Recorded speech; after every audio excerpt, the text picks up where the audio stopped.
একটা কথা প্রচলিত আছে, দুনিয়াতে এমন কিছু নাই যা চাইনিজরা খায় না। আর চাইনিজদের কিছু বদ অভ্যাস আছে। এই যেমন, চাইনিজরা মরা মাছ খায় না, ওরা ফ্রেশ মাছ কিনে খাবে। আর যে মাছগুলো মরে যায় সেগুলো ফ্রিতে অথবা নামমাত্র দামে দিয়ে দেয়। আরেকটা বদ অভ্যাস হচ্ছে, এখানে মাংসের চেয়েও আহ মুরগির পা, গলা, চামড়া এগুলোর দাম বেশি, যা আমাদের দেশে আমরা তেমন একটা পছন্দ করি না। এটা অনেকের জন্য বিজনেস আইডিয়াও হতে পারে। আরেকটা বদ অভ্যাস হচ্ছে, এরা রক্ত খায়।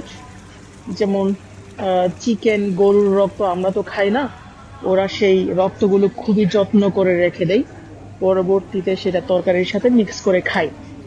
আরেকটা বেয়াদব বা ডেঞ্জারাস বদ অভ্যাস হচ্ছে, চাইনিজরা ওয়াশরুমে পানি ইউজ করে না। সো